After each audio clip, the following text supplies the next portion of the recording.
Baka may tinatago si Afam. Dear Madam Native Filipina, magandang araw po sa inyo. Please hide my identity. Sana po ay mapansin nyo ang sulat kong ito. Palagi po akong nakasubaybay sa lahat ng mga Afam stories na binabasa nyo.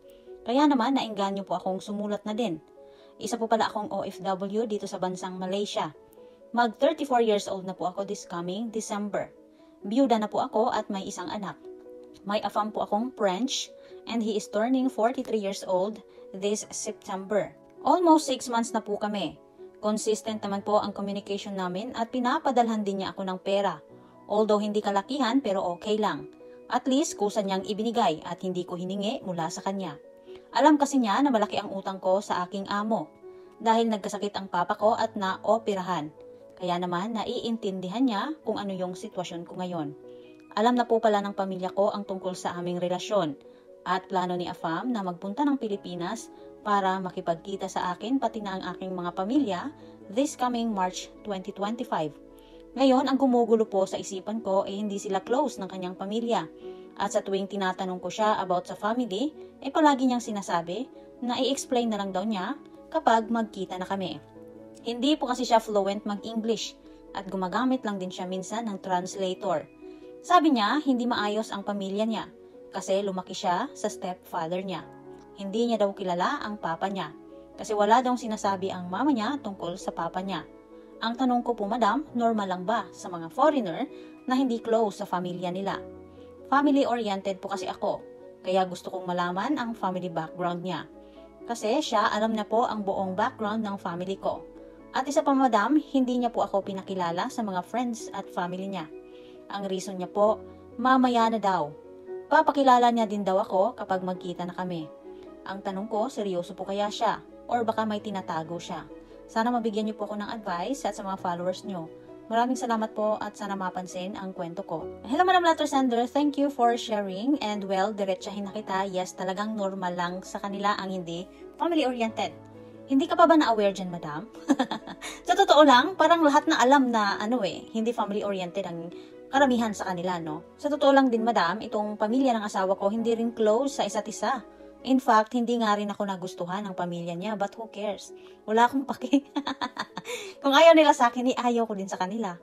Wala na akong magagawa kung maliit talaga ang tingin nila sa akin dahil Asian ako. Hala, masyado akong maraming sinasabi.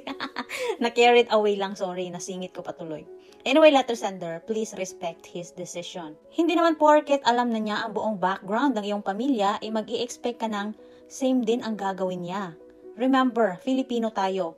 Most of us talagang madaldal at walang pakialam kung ano ang mga sinasabi. At minsan pa nga, kahit privacy, lantaran ng sinasabi. Hayaan mo muna siya, maghintay ka lang kung kailan siya ready at komportable na ikwento ang lahat sa'yo. As you said nga, diba, hirap siyang mag-English. So wag mo munang pilitin, baka magka-misunderstanding pa kayo For sure naman, pag nagkita kayo ng personal, marami na kayong time para makapagkwentuhan. Relax ka lang muna dyan. Huwag ka munang mag-isip ng kung ano-ano. So speaking of ano-ano, madam, ano palang magiging reaksyon mo kung talagang hindi siya close sa pamilya niya? Madi-discourage ka? Medyo mababaw, sender, kung yan ang paghuhugutan mo ng dahilan. Kasi po, in the first place, ganyan talaga ang kultura nila. Ilang beses lang sila magkita sa isang taon dahil kanya-kanyang buhay at kayod sila. Marirealize mo din yan sooner or later kung magkasama na kayo. Again hindi sila Filipino. So since magiging parte ka na soon ng pamilya nila, di dahan-dahanin mong ipalapit ang pamilya niya sa kanya. Subukan mo kung tatalab ba, no? Sender, please understand muna sa feelings niya kasi base sa kwento mo, yung papa niya hindi niya kilala at lumaki siya kasama ang stepfather niya, no?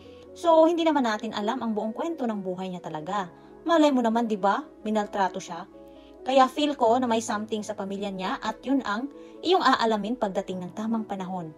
At saka mo subukang ayusin ang kanilang sitwasyon sa pamamagitan ng iyong afam na turuan mo na matutong magpatawad kung may mga naging kasalanan man sa kanya ang pamilya niya. Seryoso yan, basta mag-relax ka lang muna. Konting problema lang tumadam, malayo sa bituka. Sure naman akong pagdating ng panahon, magiging proud siya sa'yo. At lahat ng kakilala niya, makikilala ka bilang asawa niya.